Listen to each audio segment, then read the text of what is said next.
uh, and trying to address our student. I'm sorry for pressing you too much because this week is the last working week for our students. Oh, okay.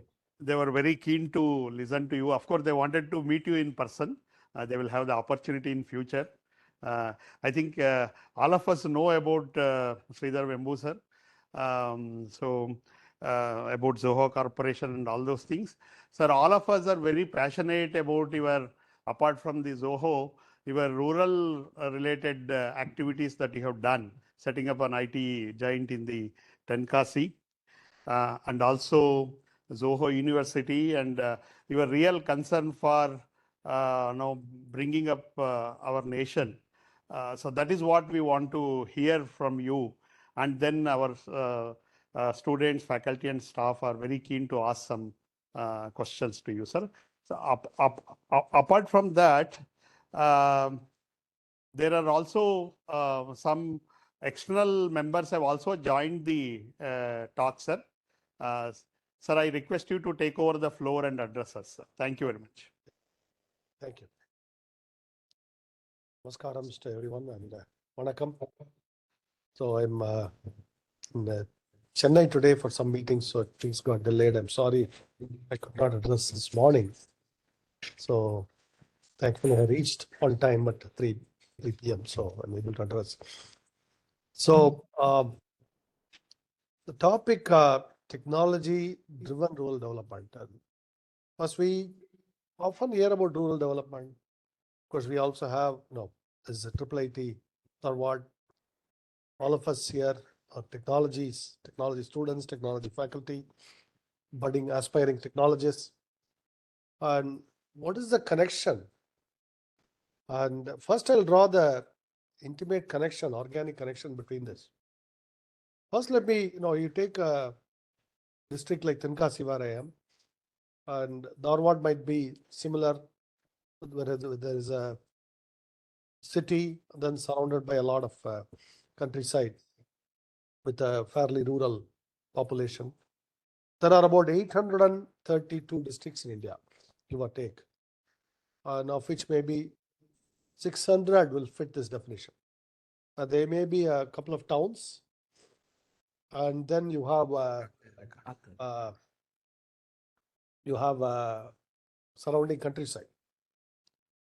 The defining characteristic of all these places, and particularly in the last 40, 50 years, if you look at it, is that we buy a lot of technology. In fact, you visit the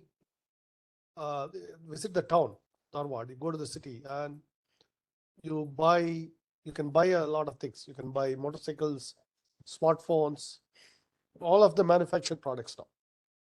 A lot of it made in China. Some of it could be made in Korea, all of that, right? And if you look at what is made in India, even things like motorcycles that are made in India, you look at the technology foundation behind it. For example, the semiconductor chips, which are very crucial for even motorcycles and everything now, the fuel injection, all of that. A lot of that technology has very critical foreign components there, imported components. And the cameras in our phones. And of course, all manner of semiconductors. So, and you then visit any factory, even if there's a factory, a good factory, all the advanced machinery. Or you look around any of the technologies in this room, any advanced technology. From the perspective of a Dharwad district, for example, or a Tenkasi district, it's the same thing. Tanjavur district, all of them are similar. So much of technology we consume in our daily lives. That's true even for farmers, even for farm workers now. But so little of it we make in the district, in the region. So in in current terms, we are running a very large trade deficit. We are running a large trade deficit with respect to the rest of the world, outside of the district, which could be with major cities like Bangalore, or it could be with the rest of the world. But in any event, there's a lot of places to spend money, very few places to make a good income. This is a defining characteristic of any of our rural districts now. So keep that in mind. A lot of places to spend money, very few places to make money. If you look at the money making activities, they are characterized by low value addition.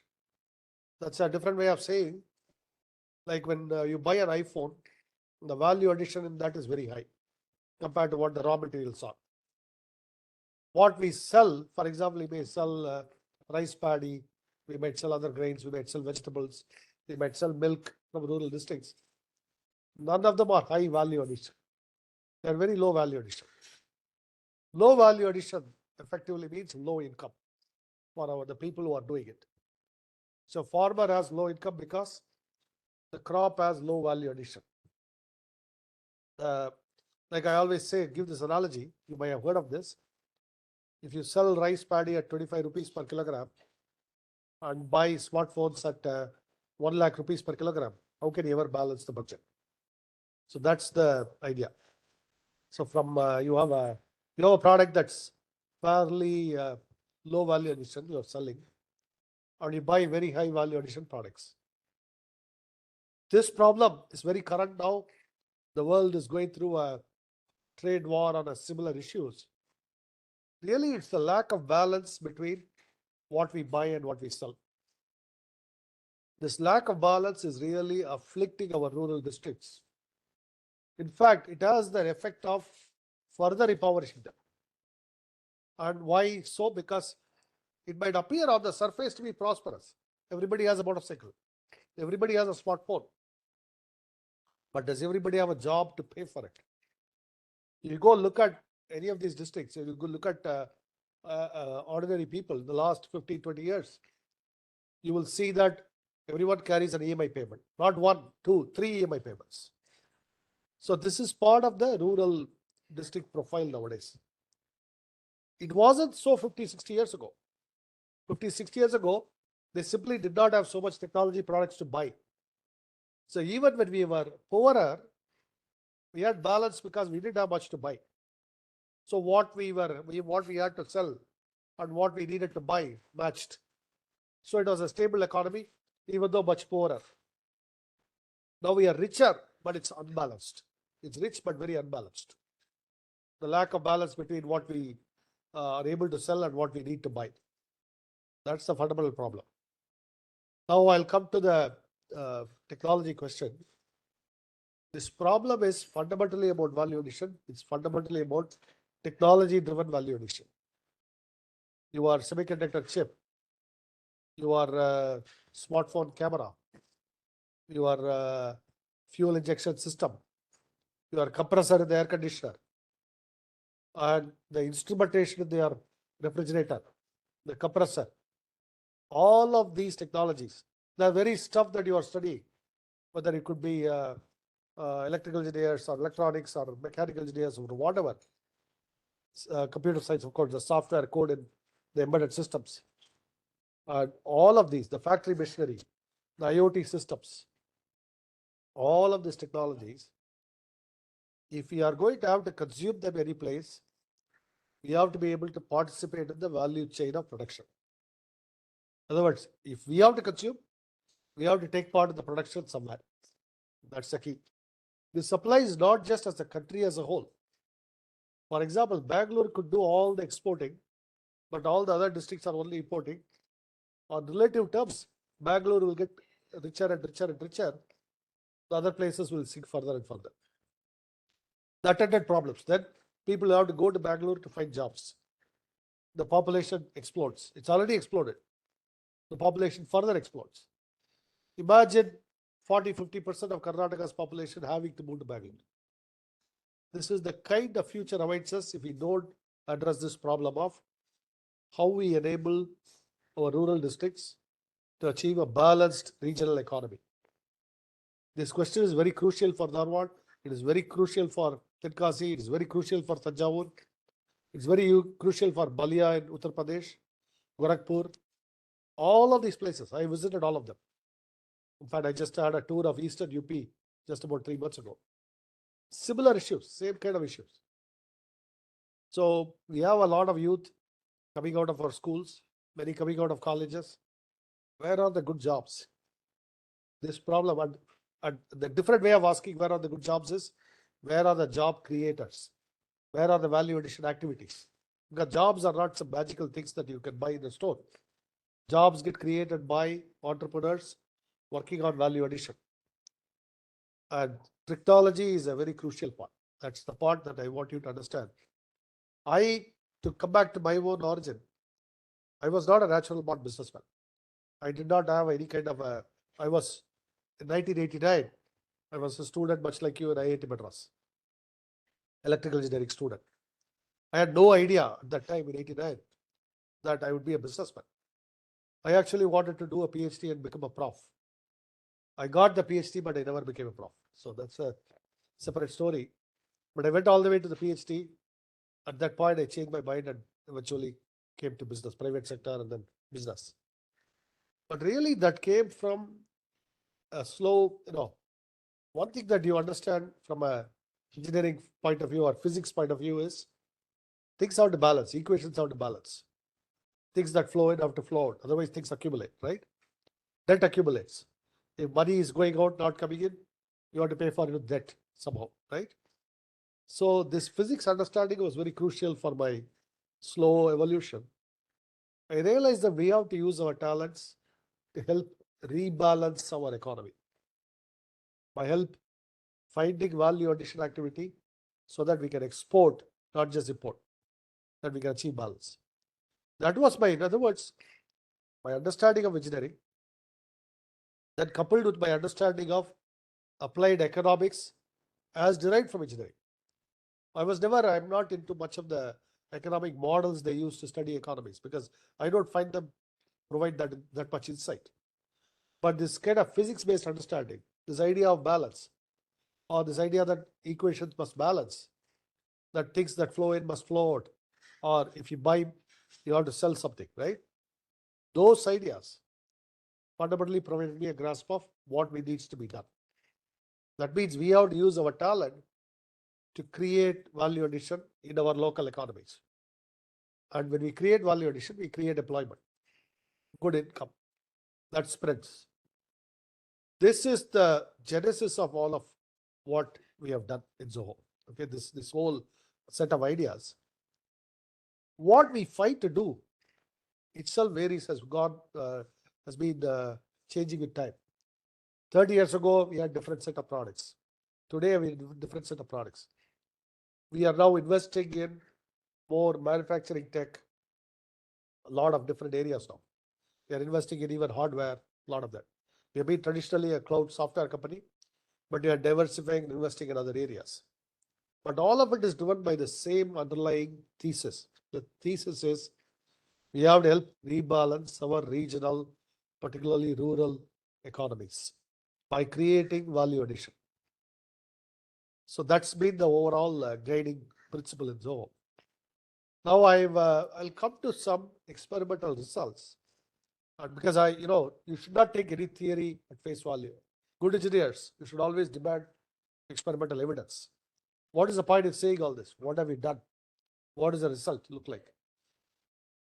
We started this experiment in Tenkasi, rural Tenkasi, about almost 14 years ago. No, 13, 14 years ago, 2011, 2012. Okay. That experiment, we sent about 6 engineers to this rural town, Tenkasi. Even now, the population is only about 75 to 80,000 people. It's a relatively small town. And that's the largest town in the district. The entire district is about 15 lakh people, of which the largest town is about 70, 80,000 people, 75, 80,000 people. That gives you an idea. There are over about 250 village panchayats in the district. Okay. In that sense, it's very average. If you look at all of India, we have about 250,000 panchayats. Each panchayat may have 2 to 4 villages typically.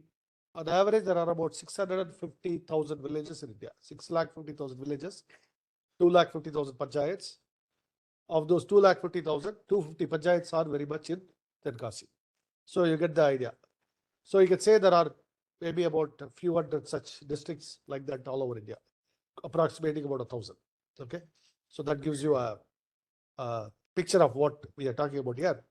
Predominantly rural. About 75-80% of the population will be rural. About of the 15 lakhs, hardly maybe 2,50,000 will be in the cities and towns. Even those towns are very small, 20,000 people, 30,000 people. Tenkasi itself is one of the biggest cities, about 75,000 people. So you get the idea, right? This is the environment where we started a Zoho branch back in 2012. And we planned it around 2010-11, and we actually started in 2012. It started with 6 engineers. And they were from the region. They were working in Chennai. A couple of them from Kerala, neighboring state. Tenkasi is a border district. You go the other side of the hills, it's Kerala. So there is some Kerala engineers. Other people are from the surrounding region, Tirunelveli, Madurai, all of them in the southern Tamil Nadu region. So they volunteered to go there. So we created this experimental center. And the very first year was a little bit slow. I would visit them and they tell me it's very lonely. There's no activity here. There are no engineers. There's no software company, nothing going on here. I said, we'll persist. Stick to it, will persist. So within about 2-3 years, we had about 20-30 people. Then we bought ourselves a new office in the surrounding countryside. About our current office is about 8 or 9 kilometers outside of the town, in a proper village called Mathalambare. That village actually has about population maybe about 3,000-4,000 people. It has actually since ballooned a little bit. I'll explain that. I'll come to that. So Mathalambare, we found about 15 acres of land. We set up our offices. We actually bought an old building, what was an abandoned fruit pulp factory. They were trying to make mango pulp there. The business wasn't successful. So they had stopped production. Eventually, they sold us the buildings and the land. That's what we bought. And we reshaped that whole building into a software center. The locals used to joke that there were ghosts in the building, a lot of snakes, a lot of bush. There were even ghosts, all that. That was how you can imagine. It's a very rural, I'm just giving you the picture. Even now, you go look at the Zoho, Mathalambare and Google Maps. All the surrounding area would be rice paddies, coconut farms, all that.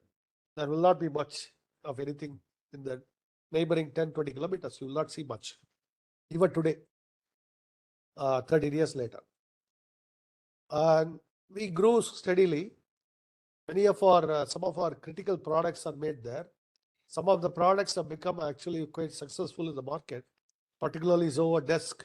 This is a product that's now globally sold. Primarily, it's made in Tenkasi. Several other products are also made in Tenkasi, including now one of my own teams. And I'll tell you, from those of you who are in computer science, we are doing some very critical work in compiler technologies. We are doing some critical work in AI.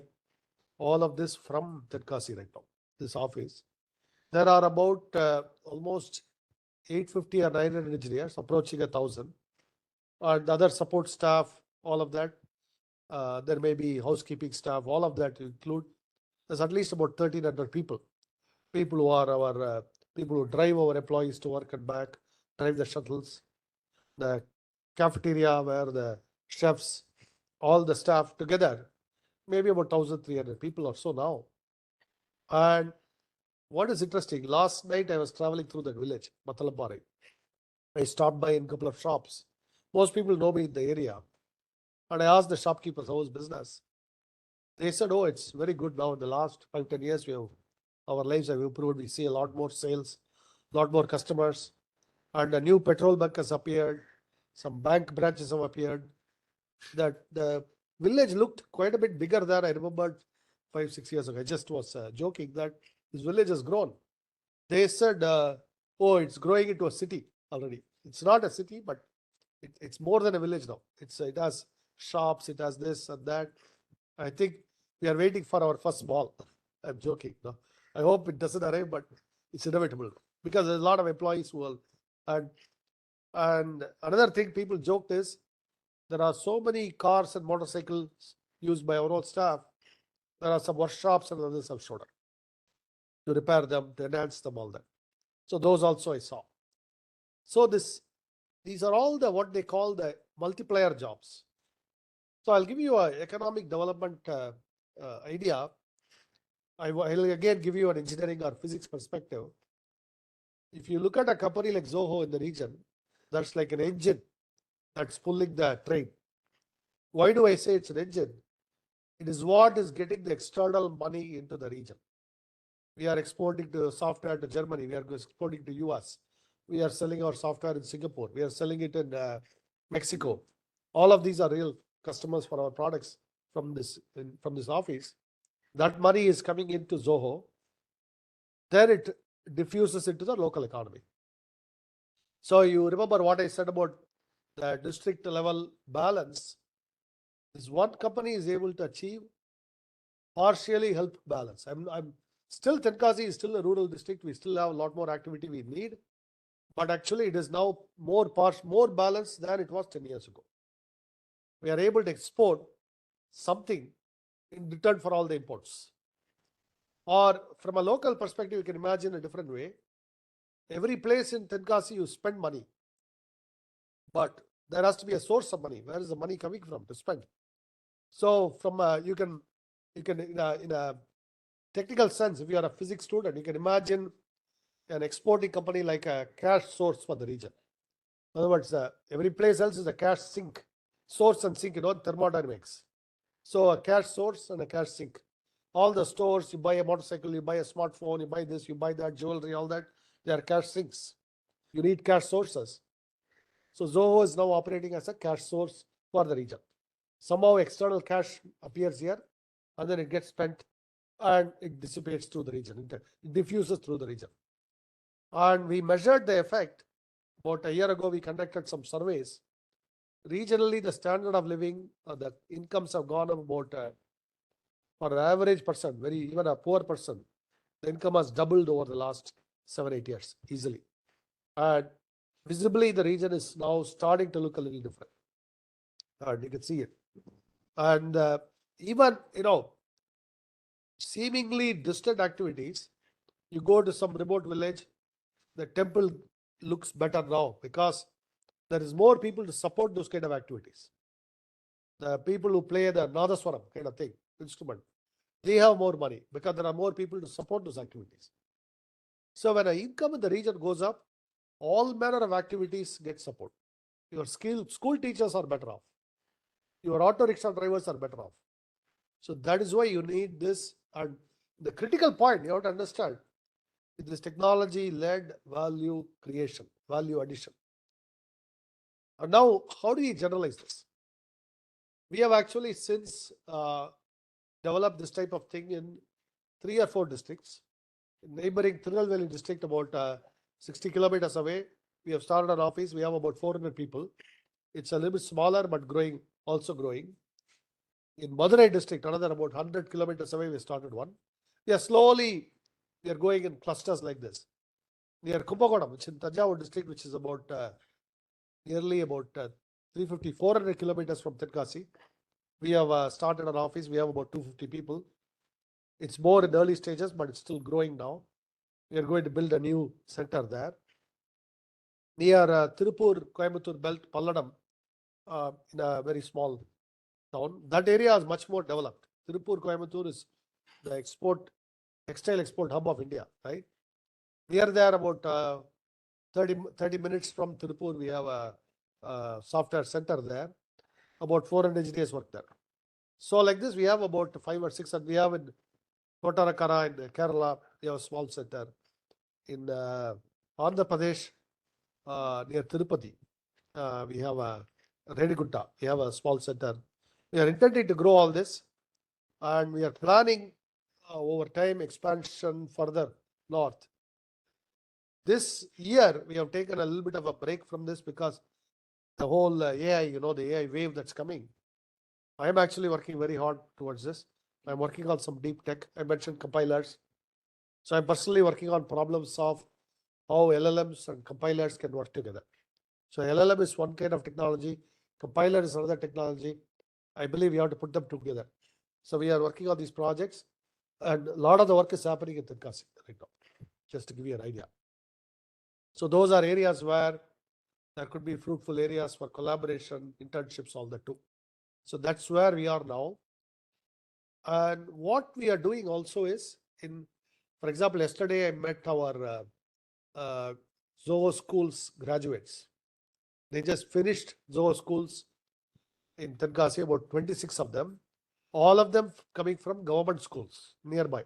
Government schools within the next half an hour radius.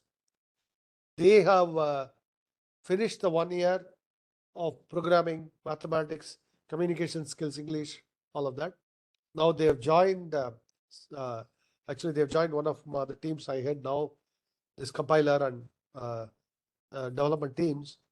Within 1 week, I see them coding well. Actually, I noticed that they have picked up very good skills. They're all about 18, 19-year-olds. They have been out of high school only 1 year. They're already doing extremely well. So I noticed these, and the quality of students also is improving because we do outreach programs in schools, surrounding schools. We tell the students, you study all this, there are going to be job opportunities.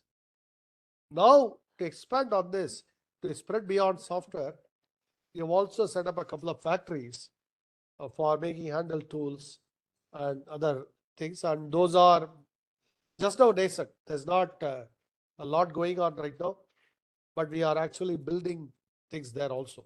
Now we have, so I want to develop mechanical engineering expertise. I want to develop our electrical engineering expertise. I want to develop the machine tool expertise. All of these. We have hired some engineers to set up a research labs there. This is the kind of idea I want to take all over India, these plans. But obviously, one company cannot do all this. What I would like to do is spark a movement all over our nation, particularly in rural districts, where a group of engineers, particularly attached to engineers, technologies, come together to start these. What I can do is provide some kind of how you sequence this. In the beginning, you don't go and say, I'll start something to compete with Microsoft. I'll compete with Google. That's not the way to start in a Dharwad. You start something smaller and scale it up. Maybe 5 or 10 people start work, scale it up. And then over a 10-year period, it has to employ 1,000 people, 5,000 people. Over a 15-20-year period, it could make a huge difference to one rural center. So that is how we have to have that patience. That's the mindset that has served us well. So that's how we have operated. So I'm going to, we are going to expand this program throughout the nation to particularly help entrepreneurs, all of that, get started in these. So we'll be happy to at least be in an advisory role. Some districts we could ourselves set it up, but obviously they're given that there are 600, 700 districts of this description. We cannot be everywhere. No one company can be everywhere. Maybe we can do 10. Okay, that's a realistic plan. We can do maybe 10 of them. But that's why all of the young talent is here. You have to aspire to this. I also now finally I'll mention this. I have lived there for 5 years now. Lived in Tenkasi 5 years. It's been immensely psychically rewarding, spiritually rewarding experience. There is nothing like meeting people in the store, them telling you how much their lives have improved after Zoho has come, all that. You visibly see it in Tenkasi. In fact, all the Zoho employees get a very warm welcome in the stores everywhere because the locals appreciate that this company brings prosperity to our region steadily. That is very rewarding, and our engineers love that atmosphere. And I'm sure we can do this in 600, 700 places all over India, or 1,000 places in India. But we have to do this, and I hope to plant that idea, plant that seed, and ignite the spark in you. That's my goal in addressing this. And part of your education is also to think about what you're going to do with the skills you have gained and how you keep gaining your skills lifelong. By the way, I was an electrical engineering student. I'm building compilers now. I learned how to build compilers myself along the way. So you have to be learning lifelong.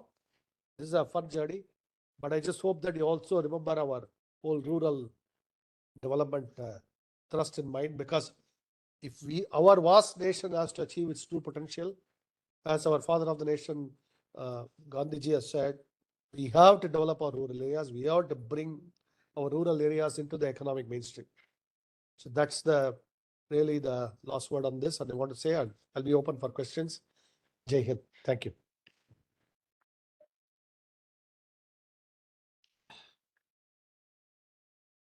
Thank you. Thank you very much, sir, for that inspiring speech. There are some questions from the students. If you kindly allow, Yes, please. you can introduce. Come introduce. Yes. Hello. Yes. Good afternoon, sir. I'm Digant. I'm from 13C3. My question is that we actually go down to the Your voice is a little bit scratchy. It's breaking up a little bit. Am I audible now, sir? Yeah, much better, much better. Yes, sir. So my question to you, sir, is that when we actually go down to the rural districts and we deploy technology to transform, how do we actually ensure that it is complementing the local industries? So, for example, agriculture or cottage industries or handicraft, and not actually just overpower them? Yeah, good question. So the first need, for example, we have a company we funded in Tanjavur that's building drones. And Tanjavur is not any specialty in drones, right? Could be anywhere. So our goal is first to create value addition activity. For example, India is going to import a lot of drones. India needs a lot of drones for military and many other reasons. So we have to learn to make some of them at least here. We have to learn to make them. Somewhere you have to make them. By default, the making of those or the designing of those will be in Bangalore or Pune or somewhere. But that still leaves a lot, vast areas of our country behind. So to answer your question directly, what we need in these places are jobs for aspiring students, economic activity that diffuses into the local area. Whether you are auto rickshaw drivers, your shopkeepers, your chefs in the hotels, they all need more income. That can only come from high value activity diffusing through the region. So that could be any of the technologies our nation has to import today or depends on. That could be making cameras, that could be making drones, making software, any of these activities. It doesn't have to be directly tied to what the local agricultural or other ecosystem needs. In other words, your question reflects the idea the farmers are our customers. Right now, they cannot be customers because they don't have income.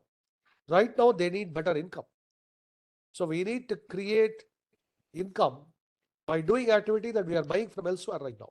LED lamps, all the LED in this room, most of it is imported, right? That's what we have to create here. So that's why so my objective is not right now to try to sell anything to farmers. They don't have much money. Okay. For example, they buy tractors, but they take a huge loan to buy tractors. But you look at the tractor company, the technologies in it, that we could augment. So that's the way I'm thinking right now. So I hope you understand my thought process in this. Thank you. Hello, sir. Hello, sir. Hello, sir. Good afternoon. Yeah, please go on. Good Yes. afternoon. Am I audible, sir? Yes. Good afternoon, sir. I'm Pratyusha from first year DSA. My question to you is, are there any specific skills or knowledge that you think students should focus on to prepare for the rapidly changing job market? Yeah. First, pick up fundamentals very well.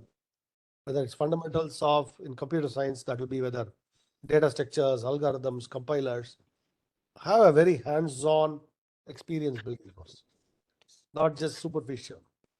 In fact, one of the things I'm going to caution students today, LLMs can give us an illusion of knowledge. You start using them too early, generate too much code, you may never learn the skills. So my basic advice is make sure you have a strong grounding in fundamentals by doing things, not by writing exams, by only doing well in exams. Okay, that's not enough for an engineering student. But I hope that the professors forgive me for saying this. You can actually do poorly in exams, but you can be a very good engineer. You spend all the time in the labs and workshops building things. In fact, in that sense, one of the best engineering colleges I've seen in the country, it happens to be near Satyamangalam, in the whole Coimbatore region, Satyamangalam. It's called Bannari Amman Institute of Technology. And this engineering college has done a kind of a massive flip in how education is done, engineering education. Students spend all the time building things. These students are building drones and robots that can shoot baskets, all that, or submarines. They're building concrete boats, all of these, and they go join competitions, global competitions for those. There could be a submarine building competition. There could be a competition for robots that shoot baskets. How many baskets can they shoot accurately for basketball, right? They actually do extremely well. Often they score the best in all of India, this rural college, engineering college. So their education is completely inverted. That's something that I would love to talk to faculty here, my role as chairman too. And I'd also like our director sir and everyone to visit this college, study their approaches. I actually also brought our IIT director and IIT Madras director and senior faculty members there because they are doing something right. How we found out about them is when we were hiring, suddenly we find that this one college was sending maybe 4 or 5 students a year. Suddenly it jumped to 150 students a year. Then we wanted to find out how is this college doing so well? What happened suddenly? Then we go find out that they have reinvented education entirely.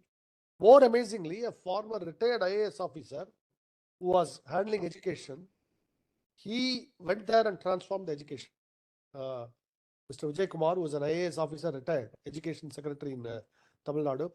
After retirement, he went there and he joined this college as a trustee, and he played a crucial role in transforming the engineering education there. And this retired IAS officer can talk about, whether what technologies are in this control systems or robotics or whatever. It was an amazing experience to have an engineering conversation with him. In fact, I did a podcast with him about a year ago, I think 9 months ago. So this college must be studied. Students, one piece of advice I'll give you is make sure you are very good on fundamentals. You have very hands-on knowledge, whether it's programming, whether it's building things. Then whatever happens in the world of skills, you will be able to navigate those. Be curious, be always willing to learn. I am teaching myself, new things all the time. Like there were no LLMs, right? When I was in college. Now I've tried to put LLMs and compilers together. So that's the kind of skill you need, but you have to have strong grounding in fundamentals. Thank you. Welcome, sir. Welcome. I'm P.T. Krishna. I'm from first year A DSA. little bit closer, actually, your voice is scratchy. Hello? Yeah. Can you hear me? Yeah, now better. Now better. Sir, my question is like, as our newly elected chairperson, what are your dreams and aspirations for IIIT Dharwad in the upcoming years? Yeah.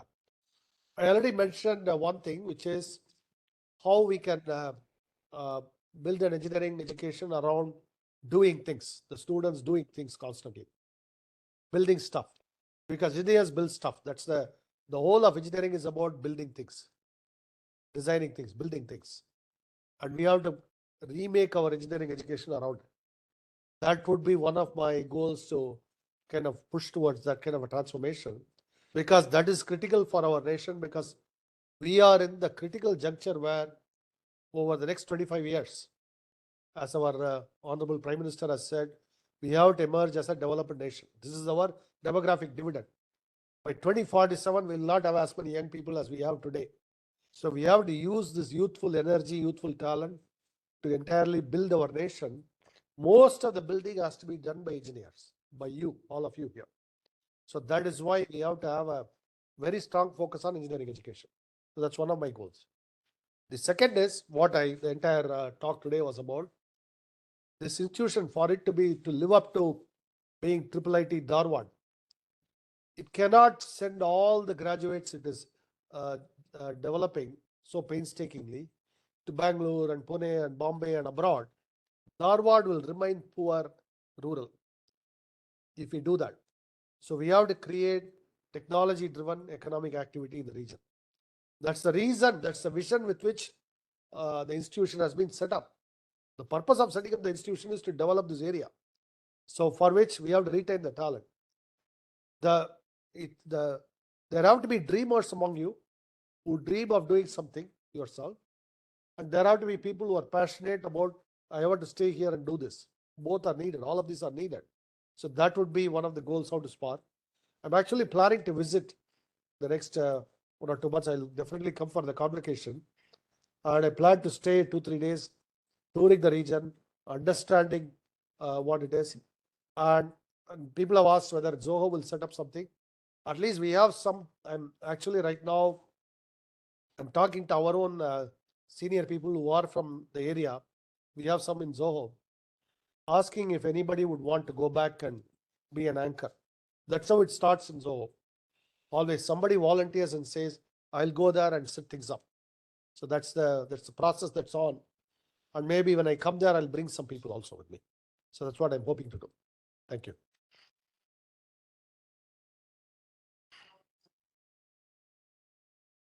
Next one, please. Yeah, good afternoon, sir. My name is Good Shweta afternoon. Siddhanawar. I'm You working can on speak a little bit louder. Can you hear me, sir, now? Yeah, now much better. Yeah. Okay. So my name is Shweta Siddhanawar. I'm working here on a project as well as I'm pursuing my PhD. So my question to you is, so while some believe that the AI agents will replace the service-oriented jobs, while others argue that it will just reshape them. So what is your take on this debate? It's a little too early to tell, okay? Current as of say April 8, 2025, because it's changing every week now, right? Every day. As of today, even this morning, I retweeted our chief evangelist. A lot of these tools are used in personally, maybe students use them. We use them in our personal day-to-day lives, all that. But their usage in large companies has been lagging still. It has not yet caught up to the vast adoption in consumer area and to solve whether it support problems, all of this. That's a promise. A lot of companies are putting up support agents where instead of calling a call center, maybe you go through a chat agent, sometimes even a voice agent. But I am a little bit cautious on this. We have not aggressively pushed this in Zoho yet because I don't want to upset the customers. Because a lot of times this technology is very over eagerly adopted. Customers who call for support should not get upset, should not feel this company is not providing me good support. Those questions are still lingering. They are not 100% settled. So maybe in 6 months, I may give you a different answer. Maybe a year, I may give you a different answer. We are also studying, experimenting, all that. Right now, these tools are augmenting the human. They are not replacing in any large scale. Though the prediction is they will replace on a large scale, I would not say that has happened yet. Now, some companies are laying off people saying it's due to AI. I personally think it's more of an excuse to lay off people for other economic and other reasons. There are plenty of economic winds blowing. You have seen the stock market doldrums. You have seen what is happening with tariffs, all that. Plenty of economic worries. So AI is not the reason jobs are getting displaced, more of the economic reasons. But some companies may claim they're doing it because of AI. But I don't believe AI is yet displacing any jobs in any large scale way. Will it happen? 100%. I cannot be sure. Can it happen? Yeah, it can happen. So that's where I am right now. And I'll add one more thing.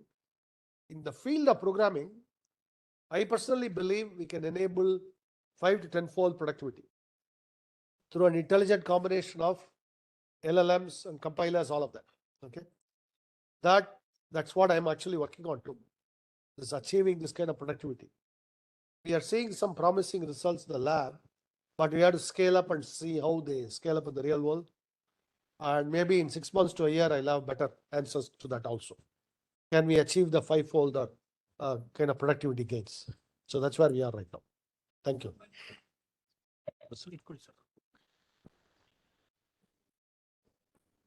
Good afternoon, Sridhar. Yes. Hello. Good afternoon, Sridhar. This is Shashidhar here. Hello, Sridhar. Yeah. I'm the advisor to IIIT Dharwad Research Park, Yeah. as well as the past president for TAI Hubli. Okay. I think, Sridhar sir, I think we are seeing a lot of, startup boom in India.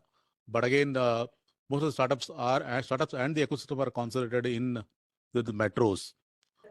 So what are the, the investment and the policy changes that we need to bring in so that the startup ecosystem can be decentralized and encourage rural entrepreneurship? Second follow-up question is what role can IIT Dharwad and industry can play a role to enable this happen? In all of this, the first thing is you have to have a small seedling of critical mass of smart talent that has to be committed to the region. In other words, what normally happens, like even if Zoho does it where we just open a center, we employ some people, eventually it becomes a recruitment center for Zoho elsewhere. People may choose to go to Chennai or maybe go to Noida or somewhere else. They don't stay in the region. In order to create viable activity in the region, you need that those core group of people who are committed. It need not be very large. It can be 5-10 people who are very committed to staying the course. Like I'll put a stake in the ground. This is my turf. We will develop this, and I'll spend 10 years if necessary. That is vital. This problem is not just setting up offices, labs, workshops, all that. Because very often, this is actually another thing.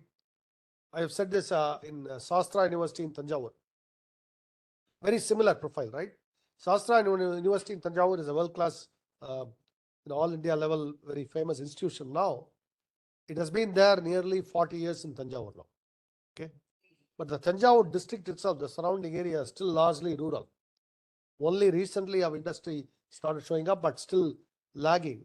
In spite of Sastra graduates present in all over the world in critical big companies, all of that.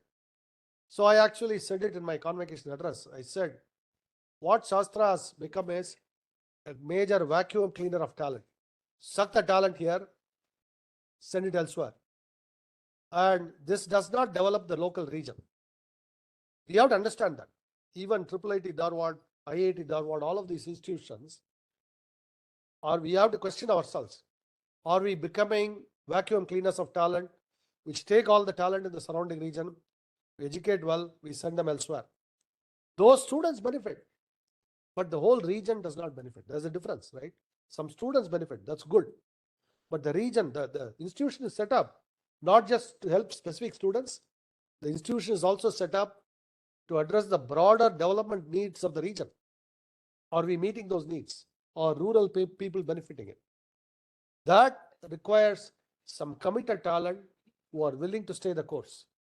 And that's what we try to find, whether it's Kumbakonam, whether it's in Madurai, whether it's in Tirunelveli, in Tenkasi itself. We have that committed core group of passionate people. In fact, I earlier mentioned, even to come to Dharwad, what I am trying to do is get some core people who are within Zoho right now, who are passionate about going there, setting up things there. Only when I find that will I be able to set up a center, because it is those people who are making it happen. We may provide the resources, we may provide a vision, overall sense of purpose, but they have to execute on the ground. That's critical. And in fact, it goes to broader development too. If you look at, this is something that I talked about in Delhi also. If you look at our districts, they typically have a district collector. In some states, where they call them district magistrate, same office, the highest administrative officer of the district. The district may have 1.5, 2 million, 3 million people. Okay. If you look at that officer, they are typically a early career IAS officer. Maybe in their early 30s, sometimes even late 20s, but maybe 32. They are in the beginning of their career. And they may stay 2 years, sometimes 6 months, they may stay 2 years. At best, they may stay 2.5, 3 years. And then they get transferred elsewhere. So it's always, these districts get the youngest officers who never stay longer than 2-3 years. How? And once by the time they learn about the nuances, the intricacies of the district, all its profile, they already are out. In Tenkasi, for example, in the 5 years I've been, we have seen maybe more than 5 or 6 district collectors. And this model itself, we have to change this model somehow, because it's not conducive to how we can develop a region. And to give a different perspective, Tenkasi is about the same population as Estonia. The country of Estonia in Europe has about 1.5 million people. I'm sure Dharwad has similar number. The country of Estonia. And the country of Estonia has smart people committed to Estonia. Does Tenkasi have smart people committed to Tenkasi? It's not just useful to say, I'm committed to India, I'll stay in Bangalore or Delhi or wherever. Because there are 1.5 million people. This is not a small population in Tenkasi. Those people, there is talent here. That talent, some of that at least, has to be committed and stay. That is critical to develop.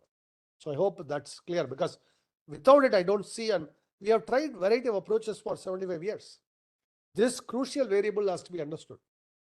In fact, even in the government, when I have been an advisor, one of my proposals has been, we have to have maybe mid-career or senior officers in district level.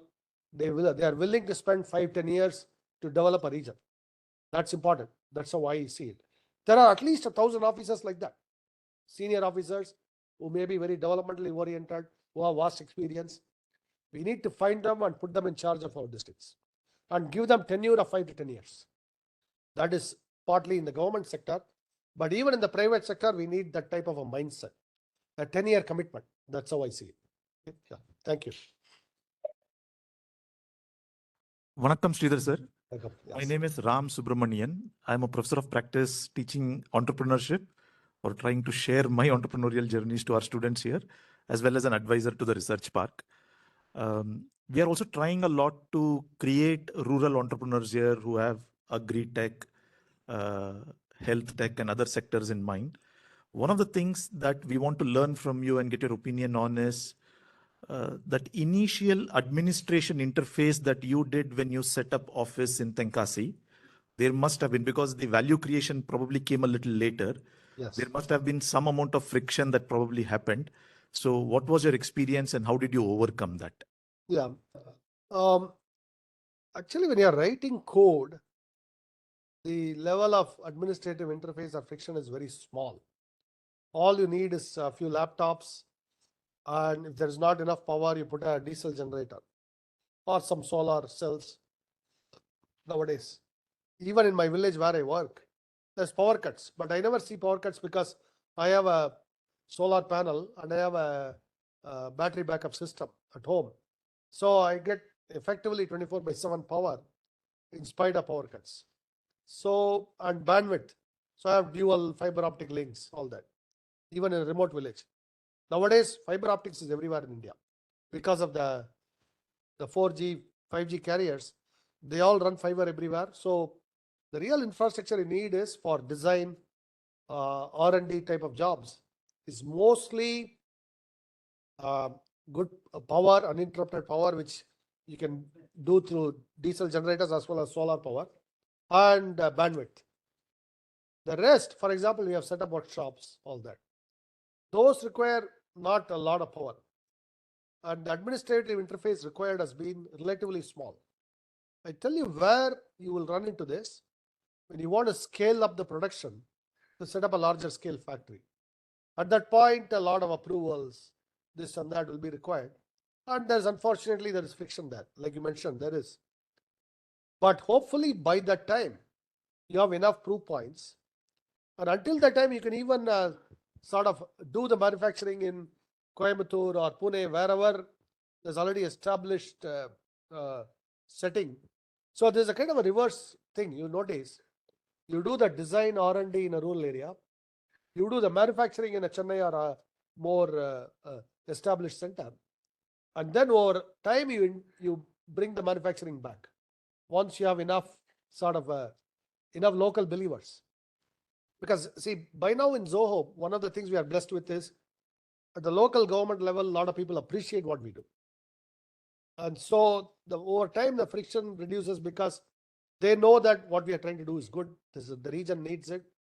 So over time, it's not early on, but over time, you have sufficient number of people of goodwill to help you, remove the friction or reduce the friction.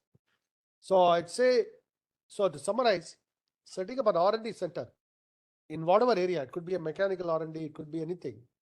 R&D center itself is not huge footprint, hugely expensive. 10, 20 people with a computers with some machines for prototyping that can do it. That requires very little friction. And then once you scale up production for factory level, that's when the friction arises. There, by then, maybe you will be somewhat well known enough to be able to handle it. That's the formula I'll give you. So, thank you. Hello, sir. This is Deepak. I'm a faculty in EC department, and I'm also CEO for IIIT Dharwad Research Park. So here we have started in a very humble fashion of nurturing some startup companies over here in the campus. So keeping that in view, so tier 2, tier 3, and also small towns, we're sitting with many engineering institutions and colleges. So a lot of asset building is also there as far as the institutes and colleges are concerned. So what suggestion you have to help sustain the tech startup pipeline in such colleges? That is one aspect to it for rural sector and from rural sector perhaps. And what suggestion do you have as far as the faculty for their R&D efforts to align themselves to meet this kind of vision, as long as our country can develop into a developed country? Yeah, over to you, sir. Yeah, thank you. So first thing first, for any startup, the entrepreneurs, you only retain motivation if you are able to at some point bring in revenue, see some customers, all of that. Nobody can work 10 years on something without seeing any kind of results. It's very hard to keep up that motivation. So you want to sequence things properly. Build something small, validate, sell to the market, all that. Now, this is where one critical thing happens, okay? If you are thinking about research and development purely in the sense of publishing papers, the way, I was a Princeton student, I have that experience, right? We always think of what is publishable, what is new. But in industry, that's not how we think about it. It is what can we build here that can be profitable. And I'll give my example, frequently cited example. India imports all the nail cutters today. We also import most of the scissors, all that. In fact, we import a lot of knives. These are metallurgy, mechanical engineering, the polishing, grinding, shaping, all of that.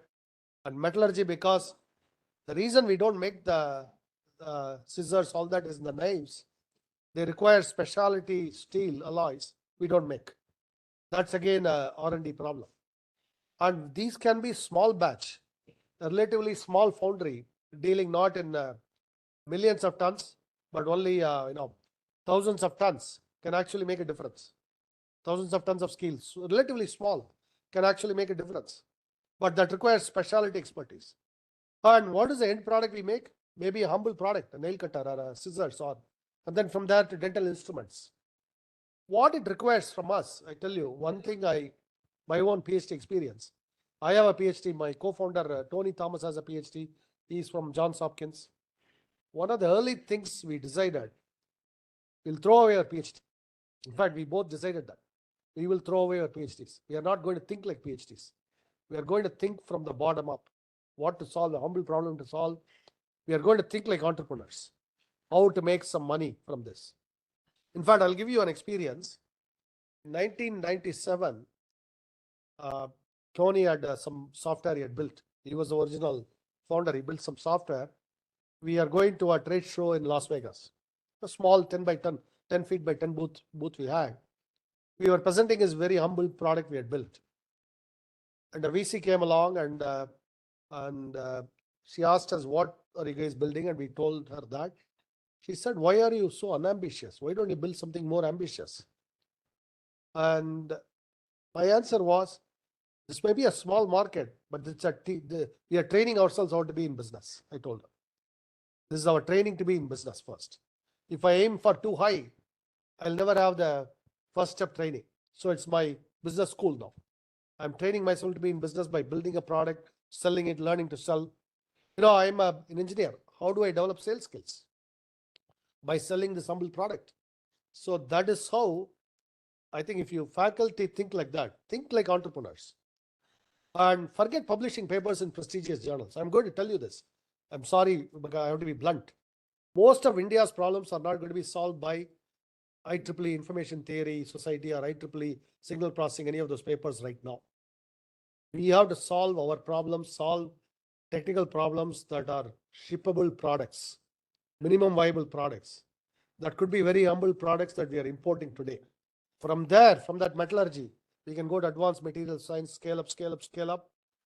At some point, we'll reach where we can be in the cutting edge.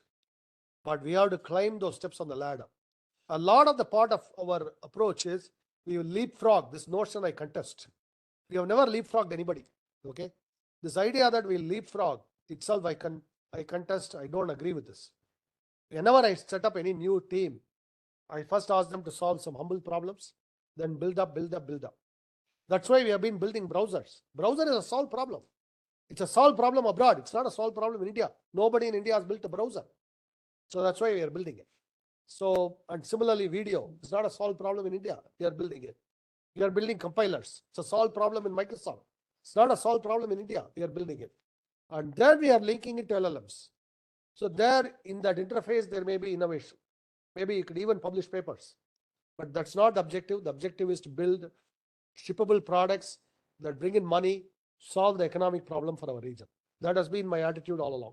So, thank you.